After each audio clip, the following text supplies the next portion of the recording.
एक कहानी का हीरो सिर्फ कैरेक्टर नहीं होता, उसका प्लॉट होता है।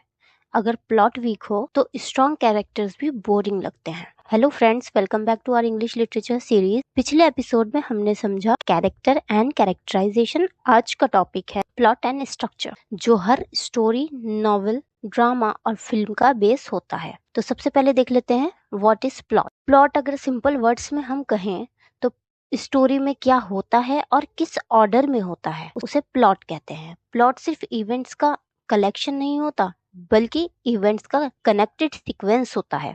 जैसे हीरो आता है, प्रॉब्लम होती है, कॉन्फ्लिक्ट बढ़ता है, क्लाइमैक्स आता है और एंडिंग हो जाती है। ये सब मिलकर प्लॉट बनाते हैं। अब स्टोरी और प्लॉट में क्या डिफरेंस है? देखिए, स्टोरी बताती है कि क्या हुआ और प्लॉट बताता है कैसे हुआ और क्यों हुआ। तो सिंपल वर्ड्स में अगर बात करें, स्टोरी जो है वो सिंपल हो सकती है, लेकिन प्लॉट प्लॉट उसे इंटरेस्टिंग और मीनिंगफुल बनाता है। What is structure? अब देख लेते हैं स्ट्रक्चर क्या होता है। स्ट्रक्चर का मतलब कहानी का स्केलेटन। जैसे बिल्डिंग के लिए पिलर्स जरूरी होते हैं, वैसे ही स्टोरी के भी पार्ट्स होते हैं। स्ट्रक्चर हमें बताता है स्टोरी शुरू कैसे होती है, बीच में क्या होता है और एंड उसका कैसे होता है। अब देख लेते हैं पार्ट्स ऑफ प्लॉट। ज्यादातर स्टोरी इन 5 स्टेप के स्ट्रक्चर को फॉलो करती हैं। हमें पता चलते हैं कैरेक्टर्स और सेटिंग, फिर होता है राइजिंग एक्शन, जिसमें हमारे सामने एक प्रॉब्लम आ जाती है। थर्ड होता है क्लाइमैक्स, सबसे एक्साइटिंग मोमेंट होता है ये स्टोरी का।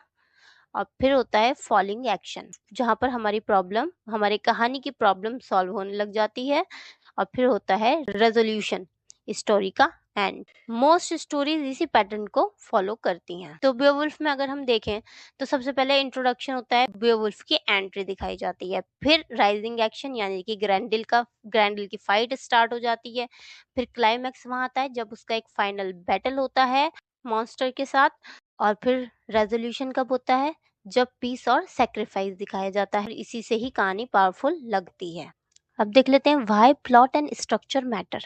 देखिए, सबसे पहले स्टोरी जो है वो कंफ्यूजिंग नहीं होती, रीडर का इंटरेस्ट बना रहता है, मैसेज क्लियर हो जाता है और एग्जाम में आंसर्स स्ट्रांग बनते हैं। प्लॉट के बिना स्ट्रक्चर कंफ्यूजिंग होता है और स्ट्रक्चर के बिना प्लॉट बोरिंग।